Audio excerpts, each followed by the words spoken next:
We're here to address the incident that occurred at Club Marcella on Saturday night at about 2:41 in the morning, Saturday night into Sunday morning.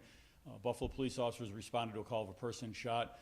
There was a person that was shot inside of the club, inside of the men's bathroom. When officers arrived, they found that shooting victim who had been shot in the upper leg thigh area. That individual, a 30-year-old male from Buffalo, was transported to ECMC. He remains in ECMC and he is listed in stable condition at this time.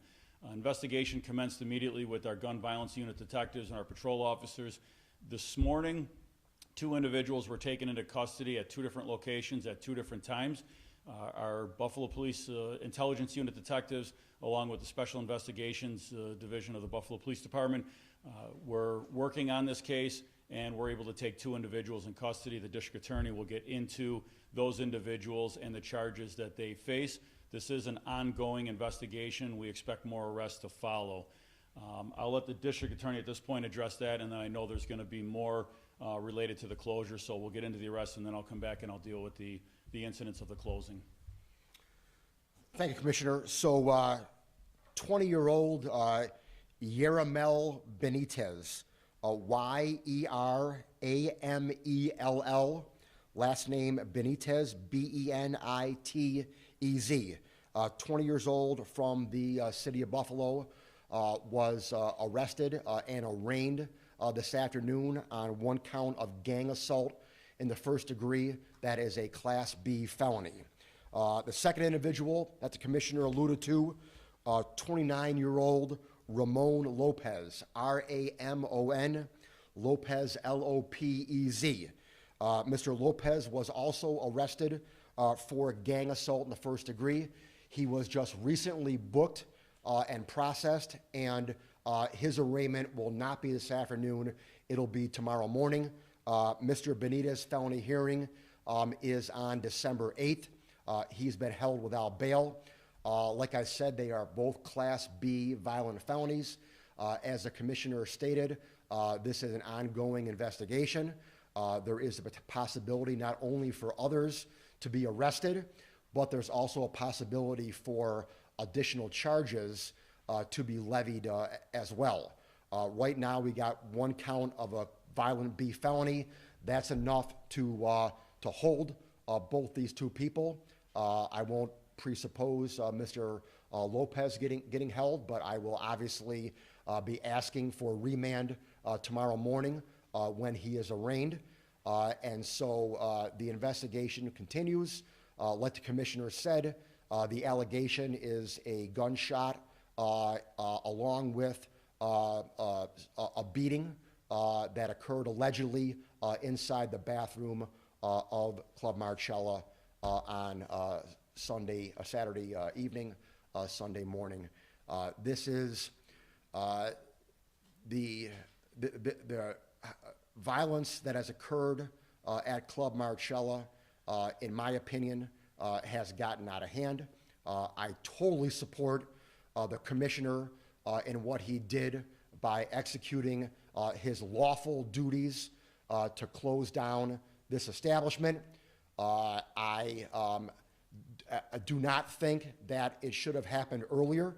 The Commissioner will talk about it and talk about security measures that were put in place along with numerous discussions with the owners of Club Marcella after the last incident, which was in October, but the one before that was when I'm handling the homicide in February, which is still an ongoing and active prosecution.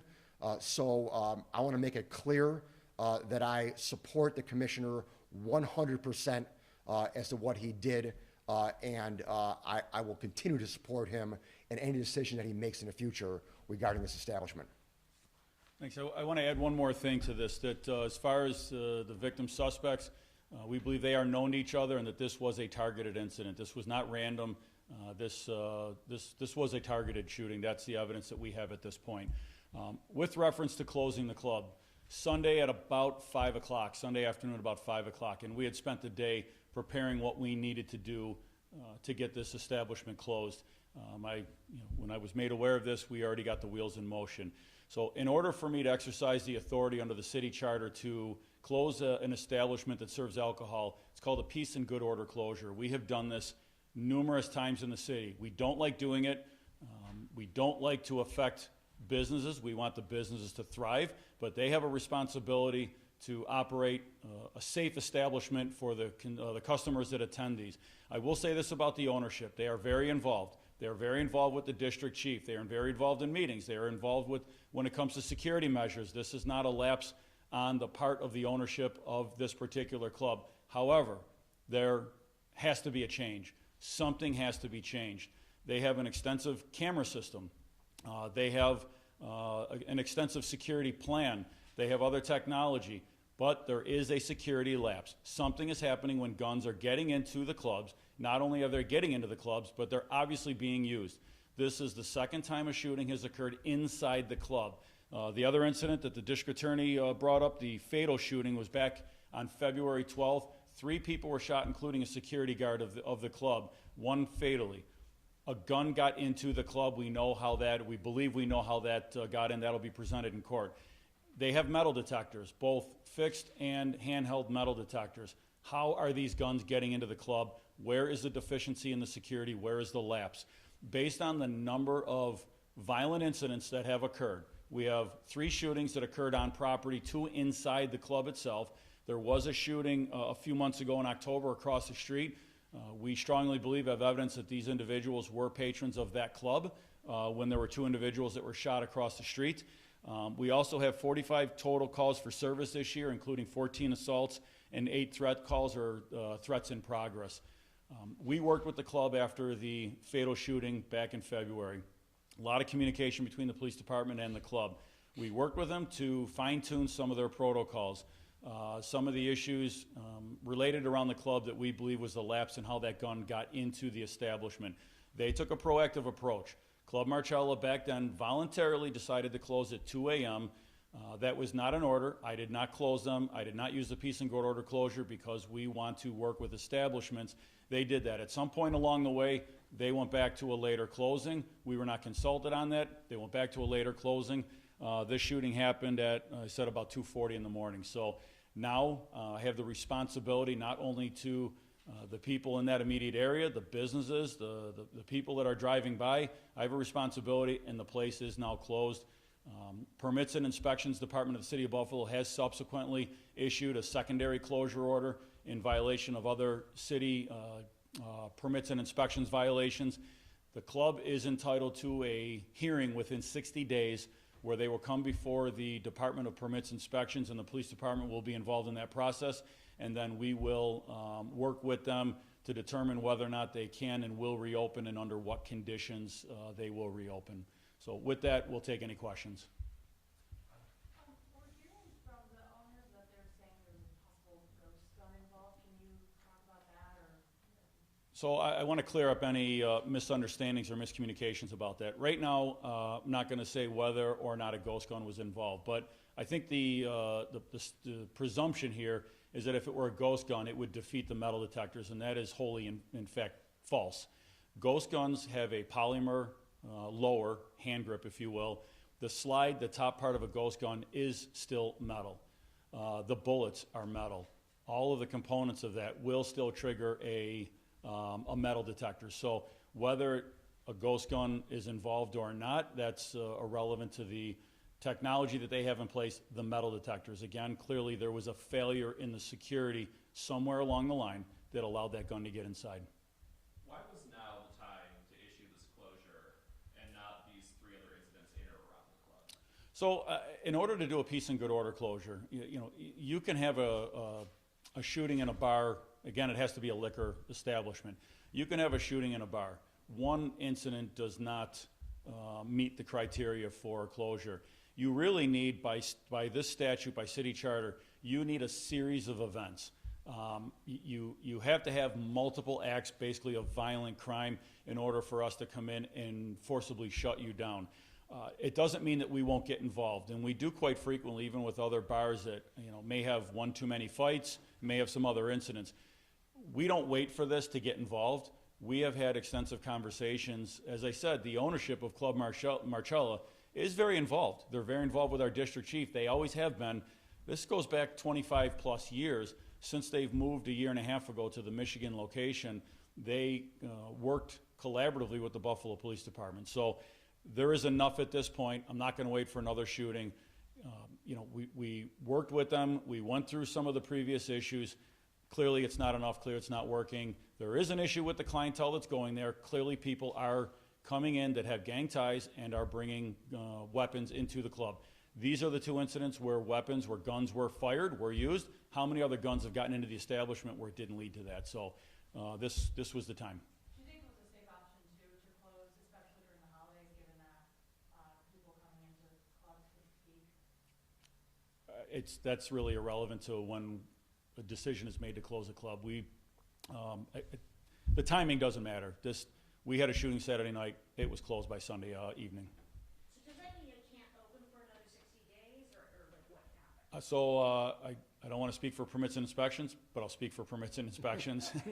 It says that they are entitled to a hearing within 60 days. So it'll be up to them to contact, or they'll be in communication with the Department of Permits and Inspections to set up an initial hearing date. There will be a series of meetings. It's not going to be a one and done. There will be a series of meetings and ultimately negotiations on what we're going to tell them needs to happen in order for them to reopen. So what needs to happen? I mean, they've already put in metal detectors, they changed the time. I know there's a lot of police activity, you're doing directed patrols there. We're doing a substantial amount of directed patrols with two districts. It's right on the border of A and B districts, so both A district and B district are doing directed patrols. But I don't want to get into negotiations at a press conference, but some of those things you mentioned are going to be a part of it. One of the other things, and I've already said this today, is that security, clearly there was a failure at the security level. How are these weapons coming in, and how are these things happening? So those are things that are going to be addressed. Yes, Dave? Commissioner, I just want you to clarify something. I believe you said we think the individuals were involved in a prior shooting.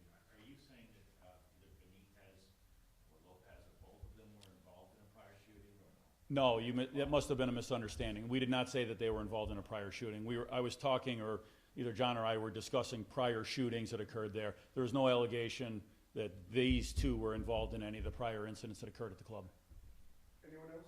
To be clear, this is not, there's no hate crime kind of thing. No, they are, all the evidence we have at this time is that they are known to each other and that this was a targeted shooting. We are very confident in that. This is not a hate crime. There's nothing at this point remotely that would point to a hate crime targeted at the club or the patron. I'm curious, just with all the security measures they put in, 80+ cameras that they have, the fence, the meetings that you guys had constantly, what do you think's not working? I understand there's a failed security at some point, what happened yesterday, but what's not working? Failed security. How are these guns getting into the club? There's metal detectors. There's wands. Clearly something is happening, and if a gun got in through the back, somehow through one of the fences, and we talked about that before, what was done on the perimeter, so more has to be done. There's a lot of bars in the city of Buffalo. There are a lot of nightclubs in the city of Buffalo, and we are not seeing shootings to this magnitude at any of these other locations. When we have peace and good order closures were done, they were posted, and they were shut down. Will a look be taken at the security personnel themselves? I mean, we keep hearing that there's, all this infrastructure, but could it be a person problem? We are going to work with Club Marcella on that exact issue. Yes. Can you talk about the beating that I hadn't heard that before, that this was not just You want to address that? shooting? The allegation was that there was a shooting and some physical contact with the victim by the alleged perpetrators or their accomplices. Was that before or after the shooting? I'm not going to comment on that. Anyone else? We all good? Thank you, everybody. All right, thank you.